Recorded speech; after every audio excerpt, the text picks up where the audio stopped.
दोस्तों नमस्कार। यह है मार्गदर्शन फॉर सिविल सर्विसेज। मैं अनुराग चौधरी। दोस्तों आज की वीडियो में प्रस्तुत है उत्तर प्रदेश लोक सेवा आयोग द्वारा आयोजित यूपीपीसीएस प्रारंभिक परीक्षा 2020 के सामान्य अध्ययन के प्रथम प्रश्न पत्र का व्याख्यात्मक हल। आपको बता दें कि यह परीक्षा 11 अक्टूबर 2020 को आयोजित की गई थी और लोक सेवा आयोग द्वारा इसका ऑफिशियल आंसर की जारी कर दिया गया है। तो आइए शुरू करते हैं आज का वीडियो। इसमें हम ए सीरीज के प्रश्न पत्र को सॉल्व करेंगे। तो आइए देखते हैं। दोस्तों आज का ये जो प्रश्न पत्र है पीसीएस 2020 का प्रश्न पत्र है और ए सीरीज का प्रश्न पत्र तो आप मिला लीजिएगा। पहला प्रश्न जो है कि राष्ट्रीय स्वच्छ वायु कार्यक्रम केंद्र सरकार द्वारा किस वर्ष प्रारंभ किया गया है। राष्ट्रीय स्वच्छ वायु कार्यक्रम केंद्र सरकार द्वारा किस वर्ष प्रारंभ किया गया है। तो सही उत्तर है वर्ष 2019 में राष्ट्रीय स्वच्छ वायु कार्यक्रम केंद्र सरकार द्वारा आरंभ किया गया है। अगला प्रश्न है दोस्तों, निम्नलिखित में से किस वंश के शासकों को पुराणों में श्री पर्वतीय कहा गया है। तो ये है ऑप्शन है आपके वाकाटक, इक्ष्वाकु, शक और खारवेल। तो सही उत्तर है इक्ष्वाकु वंश। इक्ष्वाकु वंश के शासकों को पुराणों में श्री पर्वतीय कहा गया है। अगला प्रश्न देखते हैं, निम्नलिखित समितियों में से किसने मात्र पोषक तत्वों की आवश्यकता के आधार पर गरीबी रेखा का निर्धारण किया है। तो सही उत्तर है आपका अलग समिति। अलग समिति ने मात्र पोषक तत्वों की आवश्यकता के आधार पर गरीबी रेखा का निर्धारण किया है। अगला प्रश्न है कि मौर्य काल में एग्रोनोमई अधिकारी किस क्षेत्र से संबंधित थे। एग्रोनोमई अधिकारी जो थे वो किस क्षेत्र से संबंधित थे। ऑप्शन है आपके माप और तौल, प्रशासन प्रबंधन, मार्ग निर्माण और राजस्व प्रबंधन। तो सही उत्तर है आपका मार्ग निर्माण से संबंधित थे एग्रोनोमई। और एग्रोनोमई का जो विवरण है वो मेगास्थनीज ने अपनी इंडिका में किया है। अगला प्रश्न है, निम्नलिखित सूचकांकों में से कौन सा मानव विकास सूचकांक यानी एचडीआई की गणना में सम्मिलित नहीं किया जाता है। ऑप्शन है आपके जीवन प्रत्याशा, शिक्षा, प्रति व्यक्ति आय और सामाजिक असमानता। तो सही उत्तर है सामाजिक असमानता को एचडीआई के गणना में शामिल नहीं किया जाता है, जबकि जीवन प्रत्याशा, शिक्षा और प्रति व्यक्ति आय के आधार पर एचडीआई की गणना की जाती है। छठा प्रश्न है, सूची 1 का सूची 2 से सुमेलन कराना है। तो यहाँ पर देखिए सही सूची इस प्रकार से है। मत्स्य महाजनपद ये विराटनगर इसकी राजधानी थी। कुरु महाजनपद की राजधानी इंद्रप्रस्थ है। सूरसेन की राजधानी मथुरा और अस्मक की राजधानी पोतन या पोटन थी। तो सही उत्तर आपका हो जाएगा ऑप्शन सी। अगला प्रश्न देखते हैं दोस्तों, गरीबी की संस्कृति का विचार किसके द्वारा प्रस्तुत किया गया था। ऑप्शन है आपके ऑस्कर लुईस, गुन्नार मिर्डल, आशीष बोस और अमर्त्य सेन। तो सही उत्तर है गरीबी की संस्कृति का विचार ऑस्कर लुईस द्वारा प्रतिपादित किया गया था। अगला प्रश्न कथन कारण से संबंधित है। आइए देखते हैं। कथन है आपका कि हमें चोलों के विषय में उनके पूर्ववर्ती राजवंशों से जानकारी मिलती है। तो बहुत ही सही उत्तर है आपका। कथन जो है एकदम सही है कि चोलों के विषय में उनके पूर्ववर्ती राजवंशों की अपेक्षा अधिक जानकारी मिलती है। कारण में है कि चोल शासकों ने मंदिरों की दीवारों पर अभिलेख उत्कीर्ण करने का चलन आरंभ किया, जिसमें उनकी विजयों के ऐतिहासिक विवरण दिए जाते थे। तो दोस्तों ए और आर दोनों सही है और आर ए की सही व्याख्या करता है। तो आपका सही उत्तर हो जाएगा ऑप्शन ए। अगला प्रश्न देखते हैं दोस्तों, 20वीं सदी के 80 के दशक के मध्य विकास के नकारात्मक पक्षों पर विस्तार से चर्चा की गई। कौन सा उनमें से एक महत्वपूर्ण नहीं था। तो आपके ऑप्शन हैं प्राकृतिक संसाधनों का क्षरण, पर्यावरण प्रदूषण, राजनीति और विकास, जन सामान्य का विस्थापन और पुनर्वास। तो दोस्तों 20वीं सदी के 80 के दशक में जो विकास के नकारात्मक पक्षों पर चर्चा की गई थी उनमें से राजनीति और विकास जो है चर्चा का महत्वपूर्ण विषय नहीं था। अगला प्रश्न है, किस भारतीय पुरातत्ववेत्ता ने पहली बार भीमबेटका गुफा को देखा और उसके शैल चित्रों के प्रागैतिहासिक महत्व को खोजा था। तो सही उत्तर है आपका वी.एस. बावंकर। वी.एस. बावंकर ने भीमबेटका गुफा को सबसे पहले खोजा था। अगला प्रश्न है, उत्तर प्रदेश के कुल ऐसे शहर जो स्मार्ट सिटी योजना से आच्छादित हैं। तो कुल 10 शहर हैं उत्तर प्रदेश के जो स्मार्ट सिटी योजना के अंतर्गत शामिल हैं। अगला प्रश्न है दोस्तों, सूची 1 को सूची 2 से सुमेलन कराना है। तो यहाँ पर जो सही सुमेलन हो जाएगा, देखिए सही सुमेलन है बालू का हरियाणा, बालू हरियाणा से संबंधित है। मांडा जो है जम्मू कश्मीर से। पाडरी आपका, पाडरी जो है गुजरात से, और हुलास उत्तर प्रदेश से संबंधित है। तो सही उत्तर हो जाएगा आपका जो है 3, 3, 2 और 4, 1, 3, 2, 4, 1। सही उत्तर आपका ऑप्शन डी हो जाएगा। अगला प्रश्न है, वर्ष 1987 में संयुक्त राष्ट्र संघ में पर्यावरण से संबंधित एक प्रतिवेदन की प्रस्तुति के उपरांत धारणीय विकास या सस्टेनेबल डेवलपमेंट पर चर्चा हुई थी। वह रिपोर्ट कौन सी थी? तो वो रिपोर्ट थी दोस्तों आवर कॉमन फ्यूचर। अगला प्रश्न है कि निम्नलिखित कथनों पर विचार कीजिए और नीचे दिए गए कूट से सही उत्तर चुनिए। तो पहला कथन है कि मुल्तान के सूर्य मंदिर का उल्लेख ह्वेनसांग, आबू जईद, अल मसूदी और अलबरूनी ने किया है, सही है। और सांबपुर यात्रोत्सव सूर्य पूजा से संबंधित था, ये दूसरा कथन है। तो दोस्तों 1 और 2 दोनों सही कथन है। मुल्तान के सूर्य मंदिर का उल्लेख ह्वेनसांग, आबू जईद, अल मसूदी और अलबरूनी ने किया है, और सांबपुर यात्रोत्सव सूर्य पूजा से संबंधित महोत्सव था। अगला प्रश्न है, अटल नवोन्मेष मिशन यानी AIM, अटल इनोवेशन मिशन किस विभाग की प्रमुख पहल है? तो सही उत्तर है आपका नीति आयोग। अटल नवोन्मेष मिशन या अटल इनोवेशन मिशन जो है वो नीति आयोग की प्रमुख पहल है। अगला प्रश्न है, भारत सरकार द्वारा 1919 में LILO इंटरनेशनल लेबर ऑर्गेनाइजेशन जो अंतर्राष्ट्रीय श्रम संगठन है उसके वाशिंगटन सम्मेलन में मजदूरों के प्रतिनिधि के रूप में किसे भेजा गया था? तो सही उत्तर है VP वाडिया को भारत सरकार द्वारा 1919 में ILO यानी अंतर्राष्ट्रीय श्रम संगठन में मजदूरों के प्रतिनिधित्व के लिए भेजा गया था। अगला प्रश्न है दोस्तों, वर्ष 1962 में प्रकाशित पुस्तक साइलेंट स्प्रिंग जिससे विश्व के पर्यावरणीय आंदोलन को गति मिली, उसके लेखक कौन है? तो राचेल कार्सन। राचेल कार्सन की पुस्तक का नाम है साइलेंट स्प्रिंग।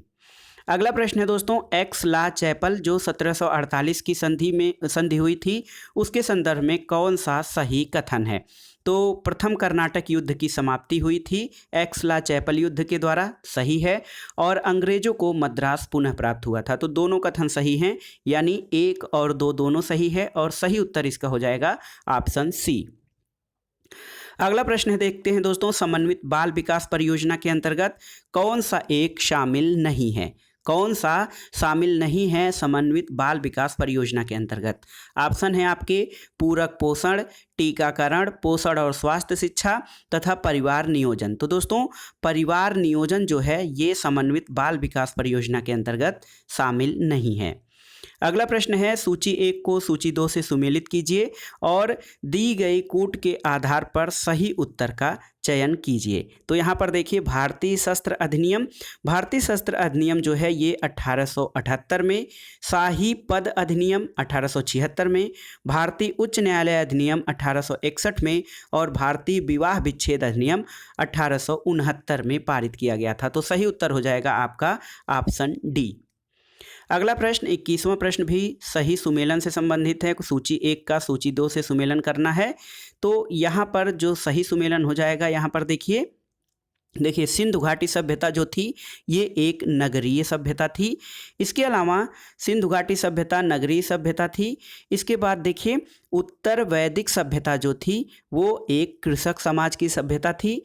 ऋग्वैदिक समाज जो था वो चरागाह आधारित समाज था और मध्यकाल में जमींदारी व्यवस्था प्रचलित थी। तो सही उत्तर आपका हो जाएगा ऑप्शन डी। अगला प्रश्न देखते हैं दोस्तों, सिक्किम का भारत में विलय किसने किया था? सिक्किम का भारत में विलय किसने किया था? तो सही उत्तर है लॉर्ड डलहौजी ने सिक्किम का भारत में विलय किया था। अगला प्रश्न है, उत्तर प्रदेश के कानपुर और लखनऊ नगर निगम, लखनऊ नगर किस जनगणना वर्ष में 10 लाख ही नगर बने थे?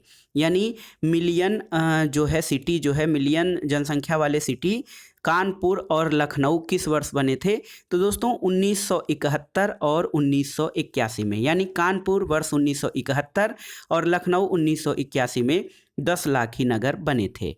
अगला प्रश्न है, निम्नलिखित नेताओं में से कौन द्वितीय गोलमेज सम्मेलन में भाग नहीं लिया था? ऑप्शन है आपके महात्मा गांधी, सरोजनी नायडू, पंडित मदन मोहन मालवीय और डॉक्टर राजेंद्र प्रसाद।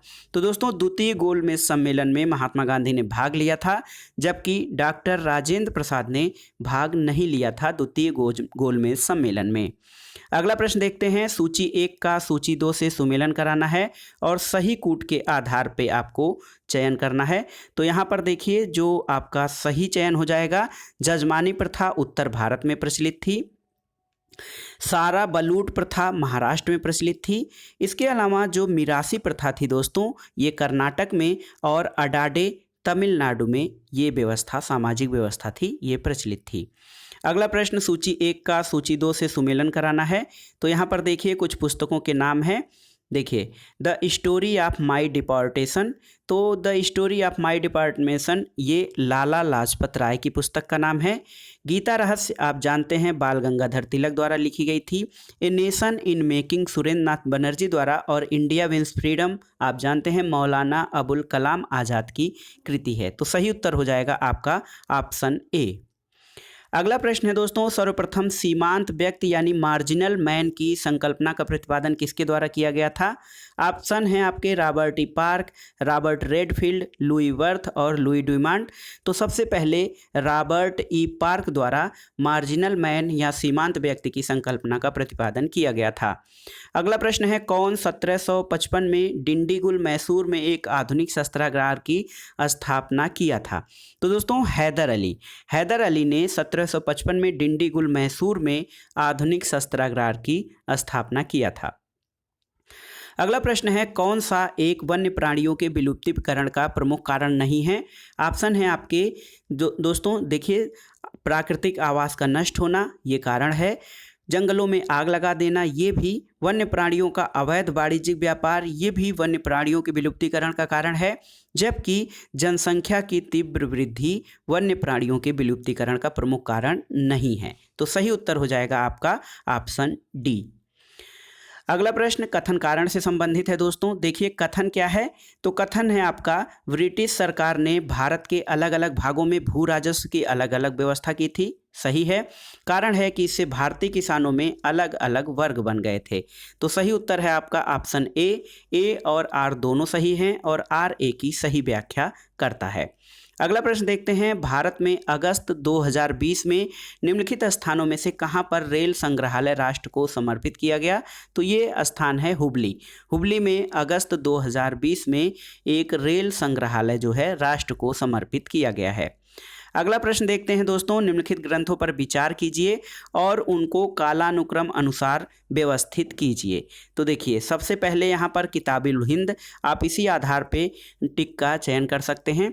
किताबुल हिंद के बाद दोस्तों सबसे पहले किताबुल हिंद, उसके बाद पृथ्वीराज रासो आता है, फिर आपका आता है तबकाते नासरी और फतवाए जहांगीरी।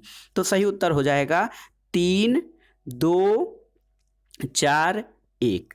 3, 2, 4, 1। तो सही उत्तर है आपका 3, 2, 4, 1 ऑप्शन डी। अगला प्रश्न है, जुलाई 2020 में कौन सा मंगल मिशन का प्रक्षेपण करने वाला अरब राष्ट्र हुआ? तो संयुक्त अरब अमीरात, जिसको कि UAE यूनाइटेड अरब अमीरात भी कहा जाता है, ये जुलाई 2020 में मंगल मिशन का प्रक्षेपण करने वाला पहला अरब राष्ट्र हुआ है। 1687 में जब औरंगजेब ने गोलकुंडा किले पर अधिकार किया था, उस समय गोलकुंडा का शासक कौन था? तो दोस्तों औरंगजेब ने जब गोलकुंडा किले पर अधिकार किया था उस समय अबुल हसन कुतुब शाह जो है वो गोलकुंडा का शासक था। अगला प्रश्न है कि भारत के किस पड़ोसी ने जुलाई 2020 में सोशल मीडिया के लिए मुफ्त इंटरनेट सेवा पर प्रतिबंध लगाया है? ये बांग्लादेश है। और अगला प्रश्न है, निम्नलिखित कथनों में से कौन सा एक सही है? कथन एक है कि अकबर ने लड़कों और लड़कियों के विवाह की आयु निर्धारित करने का प्रयास किया था। सही है। और दूसरा कथन है कि अकबर ने लड़कियों को अभिभावकों के दबाव से अलग स्वयं की इच्छा से विवाह करने की स्वतंत्रता दी थी। तो सही उत्तर है आपका ऑप्शन 1 और 2 दोनों सही हैं। अगला प्रश्न देखते हैं, India idea summit. India idea summit 2020 के संबंध में कौन सा कथन सही है? तो दोस्तों सही कथन है कि इसे अमेरिका भारत द्वारा जो है व्यापार परिषद द्वारा 22 जुलाई 2020 को आयोजित किया गया है। अगला प्रश्न जो है सूची 1 का सूची 2 से सुमेलन कराना है। तो यहाँ पर देखिए अधिकारी और उनके कर्तव्य। तो अधिकारी और उनके कर्तव्यों में दीवान ए तन ये जागीर और वेतन को देखता था। इसके अलावा मुस्तारफी जो था वो राज्य के आय व्यय का निरीक्षण करता था। मुशरिफ दोस्तों ये कार्यालय को संभालने के लिए होता था और बकिया निवीस प्रमुख घटनाओं और फरमानों को सूचीबद्ध करता था। तो सही उत्तर है आपका ऑप्शन बी। अगला प्रश्न देखते हैं। उत्तर प्रदेश मंत्रिमंडल ने 29 जुलाई 2020 को निम्नलिखित नगरों में से किसमें राष्ट्रीय विधि विश्वविद्यालय की स्थापना का अनुमोदन किया है? तो ये है प्रयागराज। सही उत्तर है प्रयागराज में उत्तर प्रदेश कैबिनेट ने एक राष्ट्रीय विधि विश्वविद्यालय की स्थापना का अनुमोदन किया है। अगला प्रश्न है कौन सा सही सुमेलित नहीं है? तो शेख मोइनुद्दीन चिश्ती इनकी दरगाह अजमेर में है, सही है। शेख बुरहानुद्दीन गरीब दौलताबाद में इनकी समाधि है। शेख मोहम्मद हुसैनी इनकी समाधि गुलबर्गा कर्नाटक में है। जबकि शेख निजामुद्दीन औलिया जिनकी समाधि मुल्तान में दिखा रहा है ये सही सुमेलित नहीं है। शेख निजामुद्दीन औलिया की दरगाह दिल्ली में स्थित है। अगला प्रश्न है भारत के युवा कार्यक्रम और खेल मंत्री ने 25 जुलाई 2020 को घोषणा किया है कि 2021 में चौथा खेलो इंडिया यूथ गेम्स की मेज़बानी किसके द्वारा किया जाएगा? तो ये है हरियाणा के द्वारा चौथे खेलो इंडिया यूथ गेम्स का मेज़बानी किया जाएगा। अगला प्रश्न देखते हैं दोस्तों, किस मुगल कालीन नहर का निर्माण फिरोज शाह की रजबवाह को पुनर्जीवित करके किया गया था? तो ये नहर थी सहाब नहर। सहाब नहर का जो निर्माण है ये फिरोज शाह की रजबवाह को पुनर्जीवित करके किया गया था। अगला प्रश्न है दोस्तों, निम्नलिखित में से कौन सा भारतीय फुटबॉल क्लब न्यूयॉर्क के टाइम स्क्वायर स्थित नैस्डैक के बिलबोर्ड पर 29 जुलाई 2020 को जगह प्राप्त करने वाला अकेला फुटबॉल क्लब बना? तो ये है मोहन बागान फुटबॉल क्लब। अगला प्रश्न है कौन सा किताबे नौरस नामक पुस्तक का लेखक था? तो सही उत्तर है आपका इब्राहिम आदिल शाहदूती किताब ए नौरस नामक पुस्तक का लेखक था। अगला प्रश्न देखते हैं, भारत की पहली किसान रेल निम्नलिखित किन दो स्टेशनों के बीच अगस्त 2020 को अपनी यात्रा प्रारंभ की है?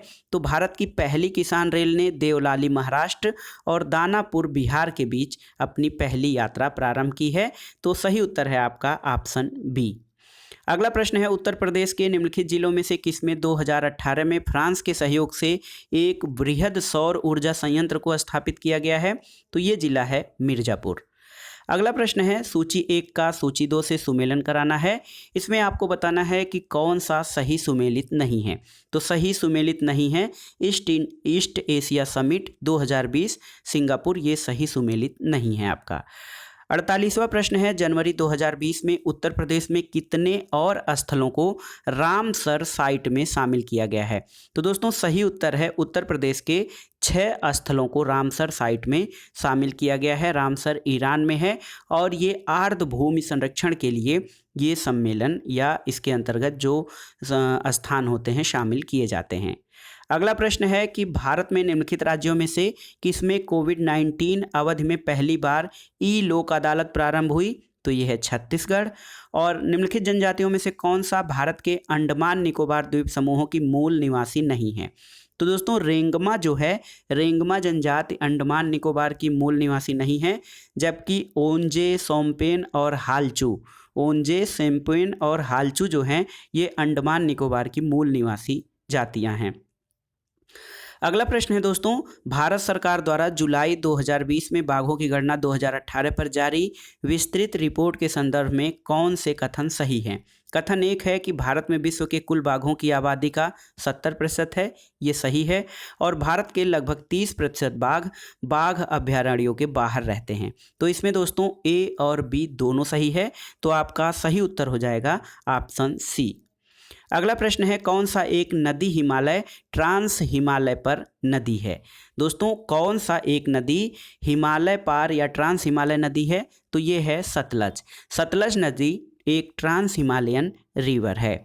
अगला प्रश्न है, किसने ग्लोबल वैक्सीन सम्मेलन की 4 जून 2020 को मेज़बानी की थी? तो ये देश है यूनाइटेड किंगडम। इसने कोविड-19 को मद्देनज़र ग्लोबल वैक्सीन सम्मेलन की मेज़बानी की थी। अगला प्रश्न है कौन सा सही सुमेलित नहीं है।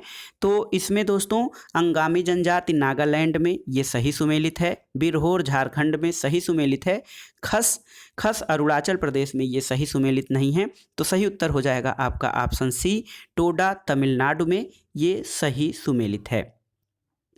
अगला प्रश्न है रक्षा मंत्रालय भारत सरकार द्वारा अगस्त 2020 में प्रारंभ किया गया सार्थक किससे संबंधित है। तो दोस्तों सार्थक एक अपतटीय गश्ती जहाज है। तो सही उत्तर ऑप्शन सी हो जाएगा।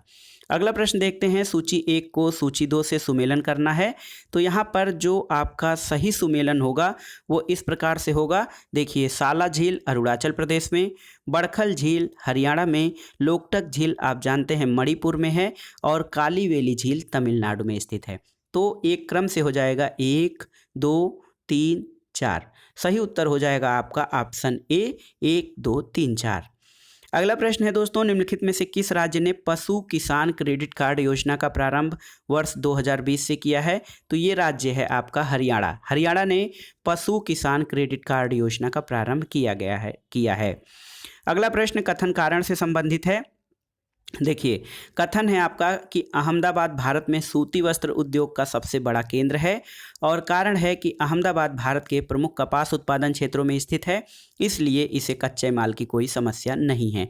तो दोस्तों ये गलत है, अहमदाबाद भारत में सूती वस्त्र उद्योग का सबसे बड़ा केंद्र नहीं है, लेकिन इसमें जो कारण दे रहा है कि अहमदाबाद भारत के प्रमुख कपास उत्पादन क्षेत्र में स्थित है, इसलिए इसे कच्चा माल की कोई समस्या नहीं है, ये सही है। तो ए सही है, ए गलत है और आर सही है। ऑप्शन डी सही उत्तर हो जाएगा आपका। अगला प्रश्न है 27 जुलाई 2020 को भारत के प्रधानमंत्री ने निम्नलिखित में से किस स्थान पर कोविड-19 परीक्षण के लिए 3 नई भारतीय चिकित्सा अनुसंधान परिषद उच्च श्रेणी परीक्षण प्रयोगशालाओं का वस्तुतः उद्घाटन किया है। तो सही उत्तर है कोलकाता, नोएडा और मुंबई।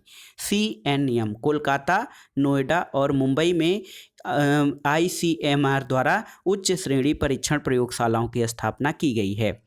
अगला प्रश्न है कौन सी भारत की नवीनतम पर्वत श्रेणी है। बहुत ही महत्वपूर्ण है।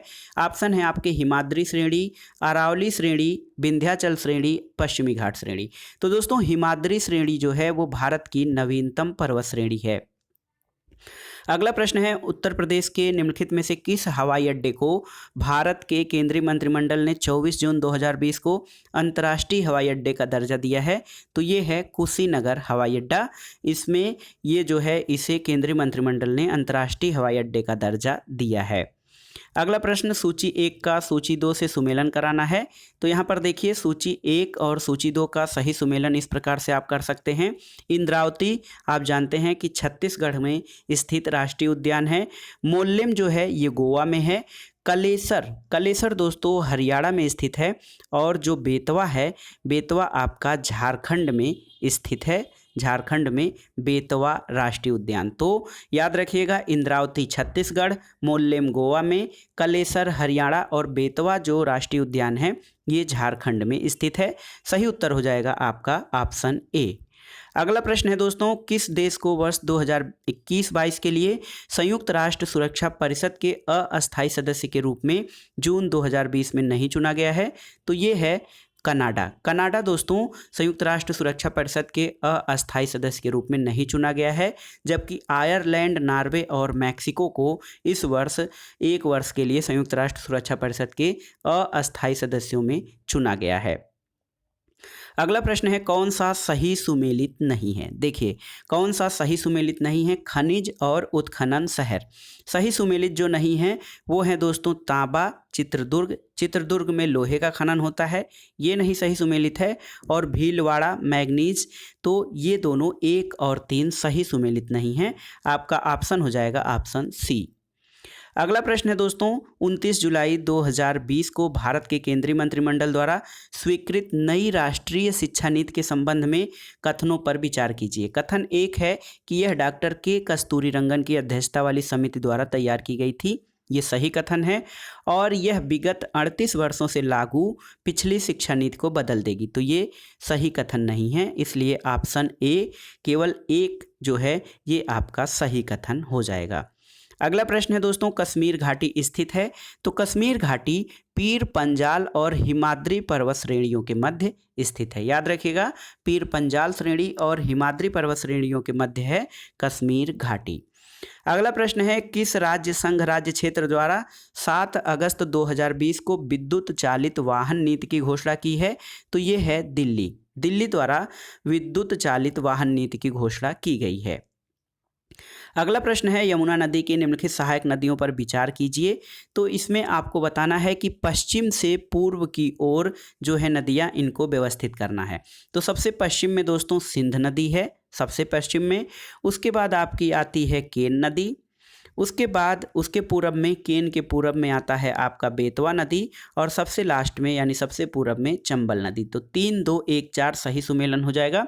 सही उत्तर आपका हो जाएगा ऑप्शन सी। तो पश्चिम से पूर्व की ओर जो यमुना की सहायक नदियां हैं वो हैं आपका, देखिए, सिंध, केन और बेतवा तथा चंबल। अगला प्रश्न है, निम्नलिखित में से किस भारतीय फाउंडेशन ने अगस्त 2020 में फूड विजन 2050 पुरस्कार प्राप्त किया है? तो ये है नांदी फाउंडेशन। इसको फूड विजन 2050 पुरस्कार मिला है। अगला प्रश्न जो है ये देश और उनके लौह खनिज उत्पादक क्षेत्रों से संबंधित है। इसमें आपको बताना है कि कौन सा सही सुमेलित नहीं है। तो कजाकिस्तान कारागांडा ये सही है, यूक्रेन क्रिवेइराग सही है, जर्मनी का नॉर्मैंडी सही नहीं है, जबकि फ्रांस का पायरेनीज ये आपका सही सुमेलित है। तो सही उत्तर हो जाएगा आपका ऑप्शन सी, ये सही सुमेलित नहीं है। अगला प्रश्न है, कोलकाता बंदरगाह से अगरतला के लिए पहली बार मालवाहक जहाज जुलाई 2020 में बांग्लादेश के किस बंदरगाह से होकर भेजा गया? तो ऑप्शन है आपके बेनापोल, मालोटी, पैरा और चट्टोग्राम या चिटगांव। तो ये है सही उत्तर आपका, चिटगांव बंदरगाह से होकर सबसे पहले कोलकाता से अगरतला के लिए मालवाहक जहाज भेजा गया है। अगला प्रश्न है, विश्व के निम्नलिखित प्रदेशों में किसमें खट्टे रसीले फलों का उत्पादन बहुत विकसित है? तो ये प्रदेश होते हैं भूमध्य सागरीय प्रदेश। यहाँ पर खट्टे रसीले यानी सिट्रस फलों का उत्पादन बहुत होता है। अगला प्रश्न है, पृथ्वी विज्ञान मंत्रालय भारत सरकार द्वारा जुलाई 2020 में किसे पृथ्वी प्रणाली विज्ञान में लाइफ टाइम उत्कृष्टता पुरस्कार प्रदान किया गया है? तो ये है दोस्तों अशोक साहनी। अशोक साहनी को पृथ्वी प्रणाली विज्ञान में लाइफ टाइम उत्कृष्टता पुरस्कार से सम्मानित किया गया है। अगला प्रश्न आपका सूची 1 का सूची 2 से सुमेलन करना है। तो सही सुमेलन आपका हो जाएगा कि बैगुओ जो है, बैगुओ ये फिलीपींस में चलने वाली उष्णकटिबंधीय चक्रवात है, हरिकेन संयुक्त राज्य अमेरिका में, टाइफून चीन में और विली विली ऑस्ट्रेलिया में चलते हैं। तो सही उत्तर हो जाएगा आपका ऑप्शन बी। तो 74वें प्रश्न का सही उत्तर है आपका ऑप्शन बी। अगला प्रश्न देखते हैं कि सुपोषण या यूट्रोफिकेशन जिसे कहा जाता है उसके संबंध में कौन सा कथन सही है? 2 कथन हैं आपके। कथन 1 है कि यह जल में घुलित ऑक्सीजन को कम करता है, ये सही है। और जल निकाय के पोषक तत्व संवर्धन की घटना को यूट्रिफिकेशन कहा जाता है। तो ये दोनों ही कथन यानी 1 और 2 दोनों सही हैं। अगला प्रश्न देखते हैं दोस्तों। अगला प्रश्न आपका है कि डार्लिंग श्रृंखला ऑस्ट्रेलिया के निम्नलिखित तटों में से किस पर स्थित है? ऑप्शन है उत्तरी पूर्वी तट, दक्षिणी तट, पूर्वी तट और दक्षिणी पश्चिमी तट। तो दोस्तों डार्लिंग श्रृंखला जो है, डार्लिंग रेंज ऑस्ट्रेलिया के दक्षिणी पश्चिमी तट पर स्थित है। तो सही उत्तर हो जाएगा आपका ऑप्शन डी। अगला प्रश्न देखते हैं, निम्नलिखित घटनाओं को उनके प्रारंभ के कालानुक्रम में व्यवस्थित कीजिए। प्रोजेक्ट टाइगर, प्रोजेक्ट हाथी, वन्य जीव संरक्षण अधिनियम और जैव विविधता अधिनियम। तो देखिए, वन्य जीव संरक्षण अधिनियम सबसे पहले लागू हुआ था 1972 में और सबसे लास्ट में जैव विविधता संरक्षण अधिनियम लागू हुआ था। तो इससे आपको ऑप्शन मिल जा रहा है कि 3 सबसे पहले देखिए वन्य जीव संरक्षण अधिनियम, उसके बाद आपका प्रोजेक्ट टाइगर प्रारंभ हुआ था, फिर उसके बाद प्रोजेक्ट हाथी आया और सबसे लास्ट में जैव विविधता अधिनियम, यानी 3, 1, 2, 4 सही क्रम हो जाएगा और ऑप्शन सी आपका सही उत्तर हो जाएगा। अगला प्रश्न है, कौन सी महासागरीय धारा हिंद महासागर से संबंधित है? तो ये है अगुलहास धारा। अगुलहास धारा हिंद महासागर में चलने वाली महासागरीय धारा है। अगला प्रश्न है कि एक पारिस्थितिकी तंत्र के विभिन्न घटकों से होकर पोषक तत्वों का गुजरना क्या कहलाता है? तो इसे कहते हैं जैव भू रासायनिक चक्र। एक पारिस्थितिकी तंत्र के विभिन्न घटकों से होकर पोषक तत्वों का गुजरना। तो सही उत्तर है ऑप्शन ए। अगला प्रश्न सूची 1 का सूची 2 से सुमेलन कराना है। तो यहाँ पर देखिए सही सुमेलन है, यहूदी जो हैं इजराइल से संबंधित हैं, टेडा लीबिया से, बेजा जो हैं मिस्र से और लुर जो हैं वो ईरान का निर्जाति समूह है। तो सही उत्तर आपका हो जाएगा ऑप्शन डी। इस हिसाब से आप मिलान कर लीजिएगा। अगला प्रश्न है भारत में मिट्टी बचाओ आंदोलन कहाँ प्रारंभ हुआ था? तो दरभंगा बिहार में दोस्तों भारत में मिट्टी बचाओ आंदोलन प्रारंभ हुआ था। अगला प्रश्न देखते हैं कौन सा एक सही सुमेलित नहीं है? तो सही सुमेलित क्या नहीं है? देखिए यहाँ पर देश और उसकी राजधानियाँ दी गई हैं। मोरक्को की राजधानी रबात है, आप जानते हैं। ट्यूनीसिया की ट्यूनिस है, अल्जीरिया की अल्जीयर्स है और केप वर्डी की राजधानी बमाको नहीं है। तो सही सुमेलित नहीं है, ऑप्शन डी आपका सही उत्तर हो जाएगा। अगला प्रश्न देखते हैं हरित गृह प्रभाव यानी ग्रीन हाउस इफेक्ट के अभाव में पृथ्वी के सतह का औसत तापमान कितना होगा? ऑप्शन है आपके 0 degree centigrade, -18 degree centigrade, 5 degree Celsius और -20 डिग्री सेल्सियस। तो सही उत्तर है आपका कि हरित गृह प्रभाव यानी ग्रीन हाउस इफेक्ट के अभाव में भू सतह का औसत तापमान जो है वो -18 डिग्री सेल्सियस हो जाएगा और ऐसी अवस्था में पृथ्वी पर सामान्य जनजीवन संभव नहीं हो सकता है। अगला प्रश्न है दक्षिणी अफ्रीका का पोस्ट मासबुर्ग बुर्ग और उसका समीपवर्ती क्षेत्र किस खनिज के उत्पादन के लिए प्रसिद्ध है? तो दोस्तों पोस्ट मासबुर्ग और उसका समीपवर्ती क्षेत्र जो दक्षिण अफ्रीका में है ये मैग्नीज खनिज के उत्पादन के लिए प्रमुख क्षेत्र है। अगला प्रश्न है समुदायों का पूर्ण क्रम जो एक निश्चित स्थान पर बदलता है उसे क्या कहा जाता है? तो इसे सीयर कहा जाता है। सही उत्तर है आपका कि समुदायों का पूर्ण क्रम जो एक निश्चित स्थान पर बदलता है उसको सीयर कहा जाता है। अगला प्रश्न सूची 1 का सूची 2 से सुमेलन कराना है। देखिए एटलस पर्वत आपका मोरक्को में है, कलिमंजारो आप जानते हैं तंजानिया में है, इसके अलावा चिम्बोरोजो जो है ये इक्वाडोर में है और पाइरेनीज ये फ्रांस और स्पेन की सीमा बनाने वाला पर्वत है। तो सही उत्तर आपका हो जाएगा ऑप्शन ए। अगला प्रश्न है दोस्तों निम्नलिखित में से किस प्राकृतिक पदार्थ में लौह की तत्व जो है वो विद्यमान होता है? ऑप्शन है क्लोरोफिल, कैलोजन, केराटिन और मायोग्लोबिन। तो मायोग्लोबिन में लौह तत्व विद्यमान होता है प्राकृतिक रूप से। अगला प्रश्न है मलेशिया में किंटा घाटी किसके लिए प्रसिद्ध है? कई बार ये प्रश्न पूछा गया है। किंटा घाटी टिन उत्पादन के लिए प्रसिद्ध है मलेशिया की। अगला प्रश्न है दोस्तों जीन के भीतर अनुक्रमण आधार में परिवर्तन क्या कहलाता है?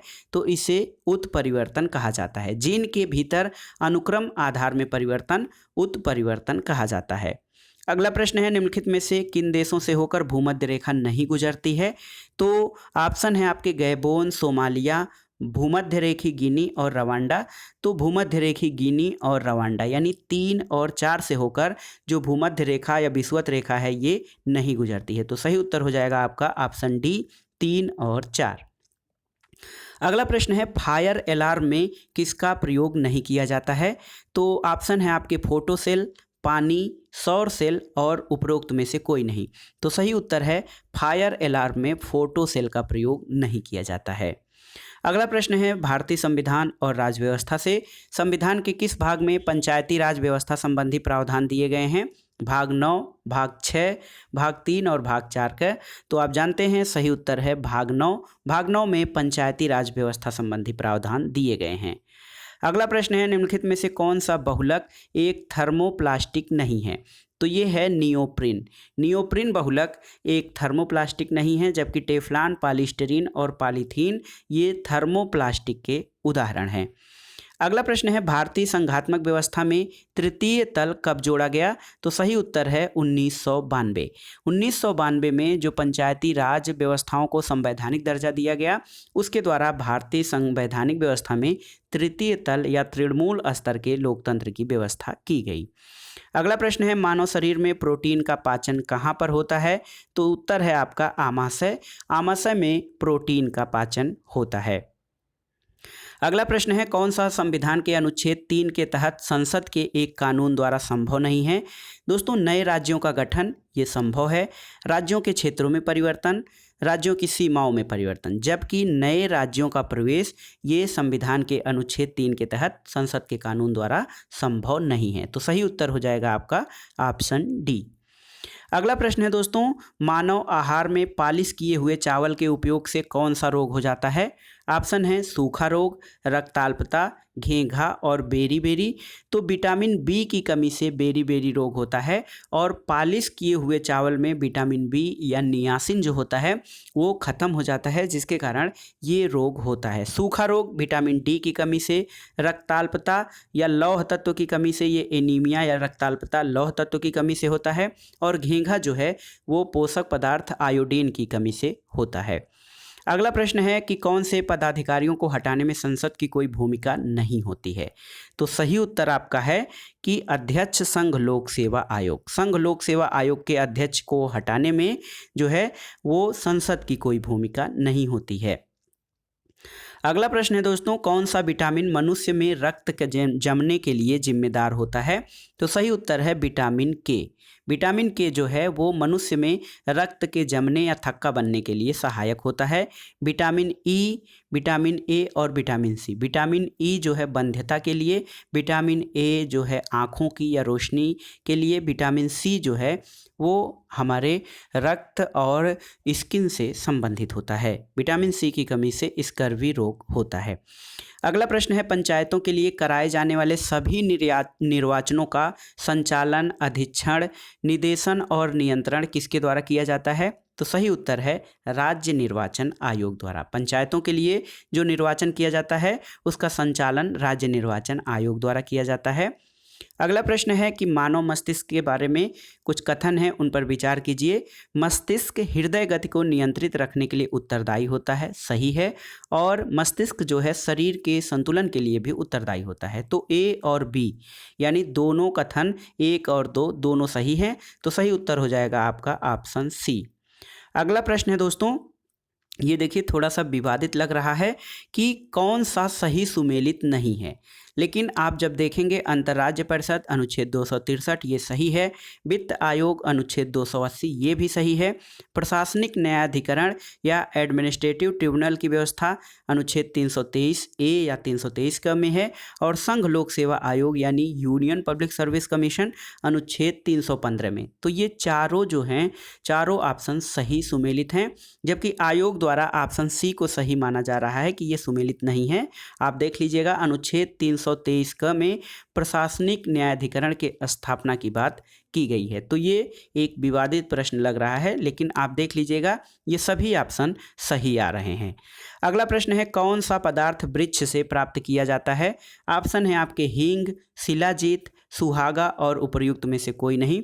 तो जो हींग है ये वृक्ष से प्राप्त किया जाता है। अगला प्रश्न है कि संविधान का कौन सा अनुच्छेद केंद्रीय सतर्कता आयोग का वर्णन करता है? तो दोस्तों अनुच्छेद 280 ये कह रहे हैं कि केंद्रीय सतर्कता आयोग का वर्णन करता है। इसके अलावा यहाँ पर देखिए जो प्रश्न दिया गया है कथन और कारण से संबंधित, सुक्रोज की अपेक्षा प्रतीप शर्करा अधिक मधुर होती है, और यहाँ पर कह रहे हैं कि कारण में प्रतीप शर्करा को सुक्रोज के जल अपघटन से प्राप्त किया जाता है। तो दोस्तों ए और आर सही है, लेकिन आर ए की सही व्याख्या नहीं करता है। अगला प्रश्न है, राष्ट्रीय महिला आयोग के जो अध्यक्ष हैं उन पर विचार करना है और उनका सही क्रम बताना है। तो दोस्तों देखिए जयंती पटनायक, ममता शर्मा, डॉक्टर गिरिजा व्यास और डॉक्टर पूर्णिमा अडवाणी। तो सही उत्तर है आपका जयंती पटनायक, डॉक्टर पूर्णिमा अडवाणी, उसके बाद डॉक्टर गिरिजा व्यास और वर्तमान में ममता शर्मा। तो सही उत्तर हो जाएगा आपका ऑप्शन डी। अगला प्रश्न है, सूची 1 का सूची 2 से सुमेलन कराना है। सोडियम देखिए, सोडियम को चाकू से आसानी से काटा जा सकता है। पारा कमरे के तापमान पर द्रव अवस्था में होता है। चांदी विद्युत का अच्छा सुचालक है, और सीसा या लेड ऊष्मा का कुचालक होता है। तो सही उत्तर हो जाएगा आपका 4, 2, 1 और 3। तो यहाँ पर देखिए 4, 2, 1, 3 सही उत्तर हो जाएगा ऑप्शन सी। अगला प्रश्न देखते हैं, भारतीय संविधान के अनुच्छेद 371 ई के अंतर्गत देश के किस क्षेत्र को विशेष स्थिति प्रदान की गई है? तो ये है हैदराबाद और कर्नाटक को इसके अंतर्गत विशेष स्थिति प्रदान की गई है। कौन सा कृत्रिम पदार्थ नहीं है? दोस्तों ऑप्शन है फाइब्राइन, लेक्सान, नियोप्रिन और टेफ्लॉन। तो फाइब्राइन जो है ये एक प्राकृतिक पदार्थ है, ये कृत्रिम पदार्थ नहीं है। अगला प्रश्न देखते हैं, कौन सा एक सही सुमेलित नहीं है? मूल कर्तव्य संविधान के भाग 4 क में वर्णित हैं, सही है। राज्य का वर्णन भाग 6 में है, ये भी सही है। भारत का महान्यायवादी भाग जो है 13 कह रहे हैं, ये गलत है। भारत का महान्यायवादी जो संविधान के भाग 5 में वर्णित किया गया है, और संघ और राज्यों के अधीन सेवाएं ये भाग 14 में वर्णित हैं। तो सही उत्तर हो जाएगा आपका ऑप्शन सी, भारत का महान्यायवादी या अटॉर्नी जनरल ऑफ इंडिया, ये भाग 13 में नहीं बल्कि भाग 5 में इसका वर्णन किया गया है। अगला प्रश्न है, सूची 1 का सूची 2 से सुमेलन कराना है। तो आप बहुत आसानी से इसका सही सुमेलन कर सकते हैं। जैसे यहाँ पर देखिए, नीला थोथा ये है कवकनाशी, इयोसिन जो है वो आपका इयोसिन जो है ये लाल स्याही के रूप में, सिल्वर आयोडाइड कृत्रिम वर्षा में सहायक होता है, और जिंक फास्फाइड ये चूहे मारने की दवा या कृंतकनाशी या रोडेंट नाशी के रूप में प्रयुक्त किया जाता है। तो सही उत्तर हो जाएगा आपका ऑप्शन सी। अगला प्रश्न है 112वां प्रश्न, भारत की सबसे बड़ी समिति कौन सी है? तो ये है प्राक्कलन समिति, भारत की सबसे बड़ी समिति है। और अगला प्रश्न है, नीति आयोग द्वारा दिसंबर 2019 में जारी सतत विकास लक्ष्यों भारत सूचकांक 2019-20 पर जारी रिपोर्ट के अनुसार उत्तर प्रदेश को किस वर्ग में रखा गया है? तो सही उत्तर है उत्तर प्रदेश को अच्छा प्रदर्शन या परफॉर्मर वर्ग में रखा गया है। अगला प्रश्न है कि भारतीय संविधान के कौन से अनुच्छेद नागरिकता से संबंधित हैं? तो अनुच्छेद 5 से 11 जो है वो नागरिकता से संबंधित है।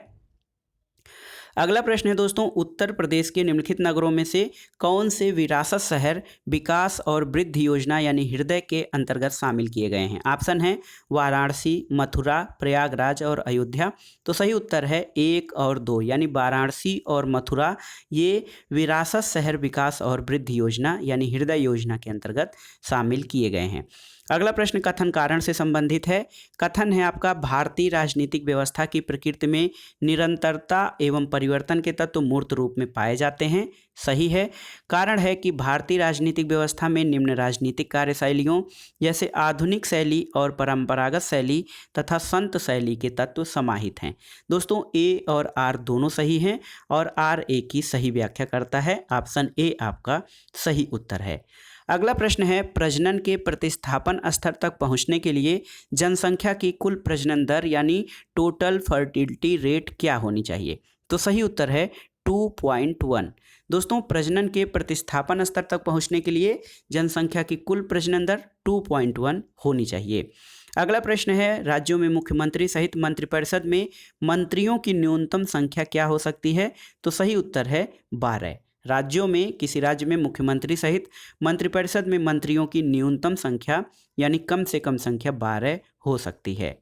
अगला प्रश्न है, भारत में गरीबी के अनुमान के लिए कौन से विधियों का प्रयोग किया जा रहा है? ऑप्शन है सिरगणना विधि, कैलोरी ग्रहण और पारिवारिक उपभोग व्यय, प्रति व्यक्ति आय का प्रयोग। दोस्तों ये गरीबी अनुमान के लिए नहीं किया जाता है। तो सही उत्तर हो जाएगा आपका ऑप्शन बी 1, 2 और 3 यानी गरीबी के अनुमान के लिए सिरगणना, हेड काउंट विधि, कैलोरी कंजम्पशन और पारिवारिक उपभोग व्यय को शामिल किया जाता है। अगला प्रश्न है, भारत के सर्वोच्च न्यायालय ने संविधान के आधारभूत ढांचे का सिद्धांत किस वाद में स्पष्ट किया है? तो ये है केशवानंद भारतीवाद 1973 में। ऑप्शन बी आपका सही है। अगला प्रश्न है, आयुष्मान भारत योजना के संदर्भ में कौन सा कथन सत्य है?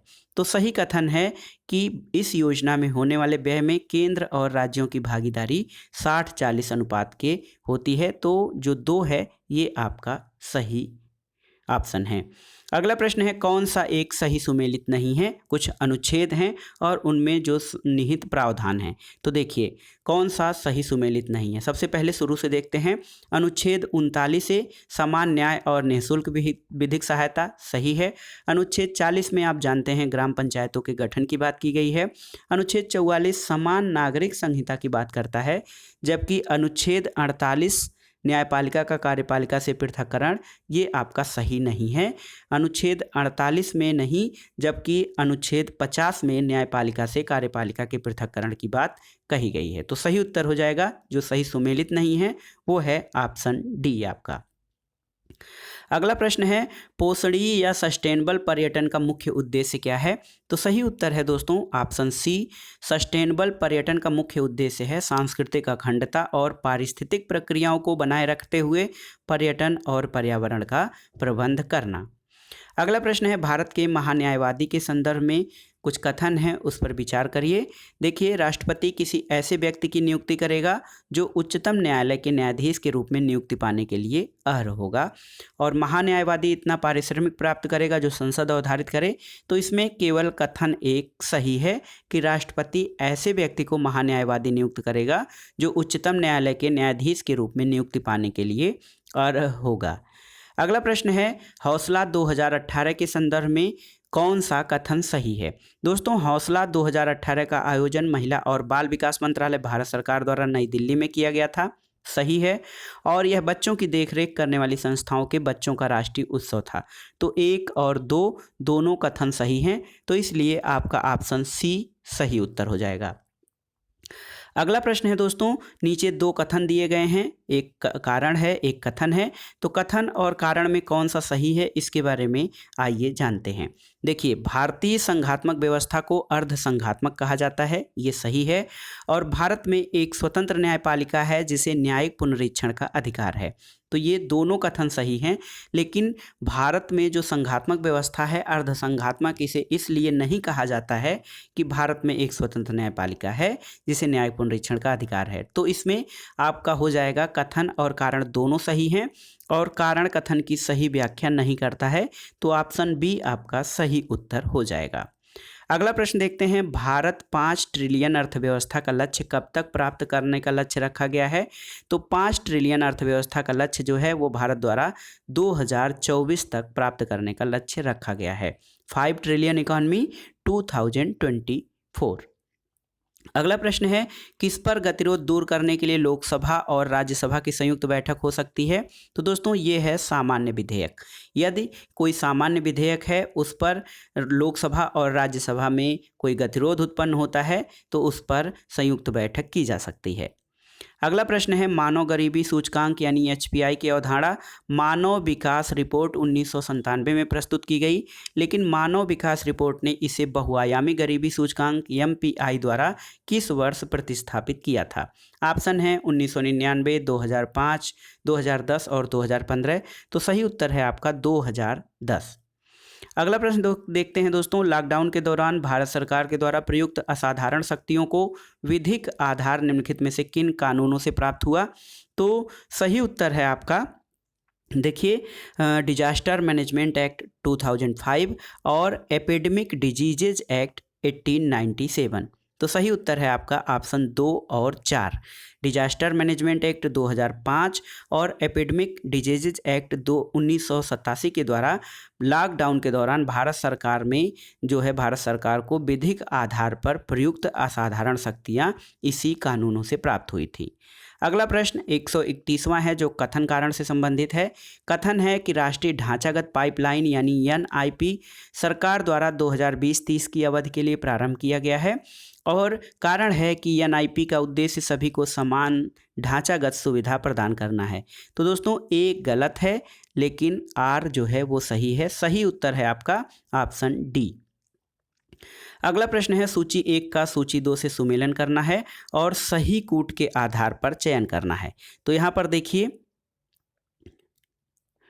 पर देखिए अनुच्छेद 61 राष्ट्रपति पर महाभियोग, अनुच्छेद 67 है उपराष्ट्रपति को हटाना, और अनुच्छेद 94 जो है अनुच्छेद 94 आपका जो कि अनुच्छेद 94 राज्यसभा के उपसभापति को हटाने से संबंधित है, और अनुच्छेद 90 जो है ये अनुच्छेद 94 स्पीकर को हटाने से और अनुच्छेद 90 राज्यसभा के उपसभापति को हटाने से संबंधित है।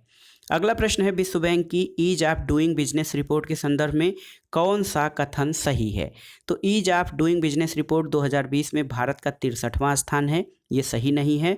और वर्ष 2019 में ईज ऑफ डूइंग बिजनेस में भारत का 77वां स्थान है, ये सही है। तो केवल 2 यानी कथन संख्या 2 केवल सही है। ऑप्शन बी आपका सही उत्तर हो जाएगा। अगला प्रश्न है दोस्तों, भारत की संविधान सभा ने किस तिथि को राष्ट्रीय ध्वज को अपनाया था? तो सही उत्तर है आपका 22 जुलाई 1947।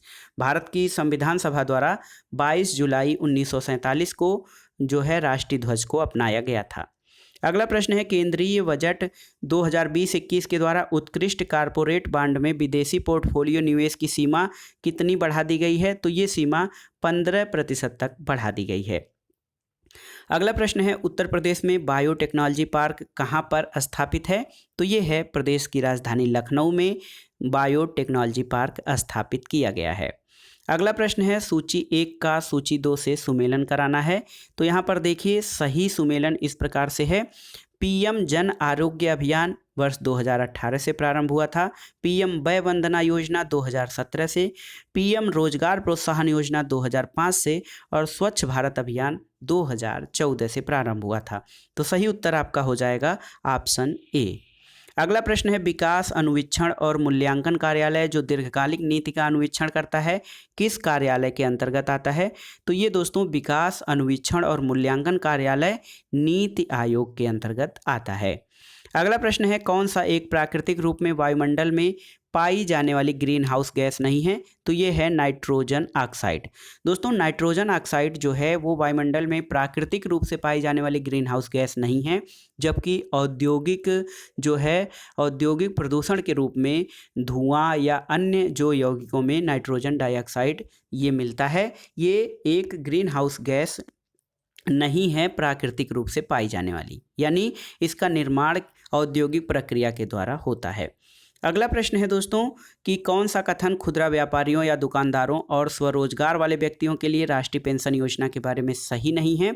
तो सही नहीं जो है वो है राष्ट्रीय पेंशन योजना के सदस्य जो हैं इसके पात्र हैं, ये सही नहीं है। जबकि 18 से 40 वर्ष के आयु वर्ग के लोग इसके पात्र हैं। उनका वार्षिक लेन देन टर्नओवर 1.5 करोड़ से अधिक नहीं होना चाहिए और इसके अंतर्गत 3,000 रुपये का मासिक पेंशन सुनिश्चित किया गया है। तो ये राष्ट्रीय पेंशन योजना के अंतर्गत ये 3 कथन सही हैं, जबकि राष्ट्रीय पेंशन योजना के सदस्य इसके पात्र हैं, ये सही नहीं है। अगला प्रश्न है कि निधि कार्यक्रम के संदर्भ में कौन सा कथन सही है? देखिए, जो कथन 1 है, निधि कार्यक्रम छात्रों के लिए स्टार्टअप हेतु प्रारंभ किया गया है, सही है। और इसका उद्देश्य जो है 20 छात्रों के स्टार्टअप के लिए प्रतिवर्ष वित्तीय सहायता देना है। तो सही उत्तर है ऑप्शन सी, 1 और 2 दोनों सही हैं। अगला प्रश्न है, सामान्यतः पर्यावरण को निम्न प्रकार से वर्गीकृत किया जा सकता है, कौन सा इस वर्गीकरण का अंश नहीं है? ऑप्शन है आपके परिचालन पर्यावरण, भौतिक पर्यावरण, सांस्कृतिक पर्यावरण और जैविकी पर्यावरण। तो दोस्तों पर्यावरण को भौतिक पर्यावरण, सांस्कृतिक पर्यावरण और जैविकी पर्यावरण के रूप में वर्गीकृत किया जा सकता है, जबकि परिचालन पर्यावरण जो है ये पर्यावरण के वर्गीकरण का भाग नहीं है। अगला प्रश्न कथन कारण से संबंधित है। देखिए, कथन है आपका कि केंद्रीय बजट 2020-21 में कृषि की आय दोगुनी करने के उद्देश्य से ग्रामीण विकास पर ध्यान केंद्रित किया गया, ये सही है। और बजट में घोषित 16 सूत्री कार्यक्रम कृषि, सिंचाई और ग्रामीण विकास के चतुर्दिक केंद्रित हैं। तो जो है कथन और कारण दोनों सही हैं और कारण जो है यानी RA की सही व्याख्या करता है। तो ऑप्शन ए आपका सही उत्तर हो जाएगा। अगला प्रश्न है दोस्तों, पारिस्थितिकी संक्रमण, इकोलॉजिकल जो है पारिस्थितिकी संक्रमण जो है इसकी अवधारणा का प्रयोग सर्वप्रथम किसने किया था? तो ये है बैनेट के द्वारा सबसे पहले पारिस्थितिकी संक्रमण की अवधारणा का प्रतिपादन किया गया था। अगला प्रश्न है दोस्तों, ट्रैवल एंड टूरिज्म प्रतियोगितात्मक सूचकांक यानी TTCI किसके द्वारा जारी किया जाता है? तो ये है वर्ल्ड इकोनॉमिक फोरम यानी विश्व आर्थिक मंच द्वारा ट्रैवल एंड टूरिज्म प्रतियोगात्मक सूचकांक जारी किया जाता है। अगला प्रश्न है कौन सा वैश्विक ताप वृद्धि ग्लोबल वार्मिंग का प्रभाव है। तो सही उत्तर है आपका जो ऑप्शन दिए गए हैं, समुद्र तल का बढ़ना ये प्रभाव है ग्लोबल वार्मिंग का, हिमनद का पिघलना भी है, बीमारियों का फैलना और प्रवाल भित्ति का विरंजन। तो दोस्तों 1 2 3 4 यानी ऑप्शन डी आपका सही उत्तर है। ग्लोबल वार्मिंग के ये चारों प्रभाव सही आकलित किए जाते हैं। अगला प्रश्न है दोस्तों, निम्नलिखित घटनाओं पर विचार कीजिए और उन्हें कालानुक्रम अनुसार व्यवस्थित कीजिए। ये घटनाएं हैं आपकी। सबसे पहले देखिए घटना जो है वो है क्षेत्रीय ग्रामीण बैंक की स्थापना 1 नंबर पर। उसके बाद आपका आ जाएगा नाबार्ड की स्थापना। उसके बाद स्वयं सहायता समूह का बैंक लिंकेज कार्यक्रम जो है दोस्तों वो आएगा। उसके बाद आपका आ जाएगा किसान क्रेडिट कार्ड योजना जो सबसे लास्ट में शुरू की गई है। तो 4 1 2 3 सही उत्तर हो जाएगा, आपका ऑप्शन ए सही उत्तर होगा। अगला प्रश्न है दोस्तों, निम्नलिखित घटनाओं को कालानुक्रमिक क्रम में व्यवस्थित कीजिए और नीचे दिए गए कूट का सही चयन करिए। तो इसमें जो है रियो पृथ्वी शिखर सम्मेलन 1992 में आयोजित हुआ था। ब्रूटलैंड आयोग रिपोर्ट का प्रकाशन 1987 में हुआ था। मॉन्ट्रियल प्रोटोकॉल जो दिया है 1989 में, और the limit to growth report का प्रकाशन ये 1972 में हुआ था। तो सही उत्तर आपका हो जाएगा सबसे पहले द लिमिट टू ग्रोथ, उसके बाद आ जाएगा ब्रूटलैंड आयोग रिपोर्ट, फिर आपका आएगा मॉन्ट्रियल प्रोटोकॉल और सबसे लास्ट में रियो सम्मेलन। तो सही उत्तर है ऑप्शन बी। अगला प्रश्न है कौशल भारत अभियान के संदर्भ में कौन सा कथन सही है। दोस्तों कौशल भारत अभियान की शुरुआत प्रधानमंत्री ने जुलाई 2015 में की थी, ये सही है। और इस अभियान का मुख्य उद्देश्य भारत के युवाओं को सूचना तकनीक में प्रशिक्षित करना है, ये सही नहीं है। कौशल विकास का जो उद्देश्य था वो युवाओं को केवल सूचना तकनीक में नहीं बल्कि हर हुनर में, हर कौशल में जो है उनको प्रशिक्षित करना। तो केवल एक जो है कथन जो एक है वो केवल सही है। तो सही उत्तर आपका हो जाएगा ऑप्शन ए। और ये जो प्रश्न पत्र है हमारा PCS pre UP PCS pre 2020 का, इसका आखिरी और 150वां प्रश्न है, राष्ट्रीय चंबल अभयारण्य निम्नलिखित में से किस राज्य का हिस्सा नहीं है। ऑप्शन है आपके उत्तर प्रदेश, मध्य प्रदेश, हरियाणा और राजस्थान। तो सही उत्तर है हरियाणा जो है दोस्तों ये राष्ट्रीय चंबल अभयारण्य इसमें शामिल नहीं है, जबकि उत्तर प्रदेश, मध्य प्रदेश और राजस्थान चंबल अभयारण्य में शामिल हैं इन राज्यों के भाग। तो ये था आज का वीडियो, बहुत ही महत्वपूर्ण है। यूपी पीसीएस प्रारंभिक परीक्षा 2020 का ये संपूर्ण हल व्याख्यात्मक रूप में और विश्लेषणात्मक रूप में हमने प्रस्तुत किया। ये आगामी परीक्षाओं के लिए भी आपके आवश्यक है, और यदि आप परीक्षा में शामिल हुए हों तो आप इससे अपने उत्तरों का मिलान कर सकते हैं और इसके आधार पर अपना स्कोर जान सकते हैं। यदि आपका स्कोर 90 क्वेश्चन से ऊपर होता है, 90 के आसपास रहता है, तो आपको मुख्य परीक्षा की तैयारी करनी शुरू कर देनी चाहिए। दोस्तों वीडियो आपको कैसा लगा हमें कमेंट बॉक्स में ज़रूर बताइएगा। वीडियो को लाइक करें, शेयर करें और इस चैनल मार्गदर्शन फॉर सिविल सर्विसेज को सब्सक्राइब करें। वीडियो देखने के लिए धन्यवाद दोस्तों, नमस्कार।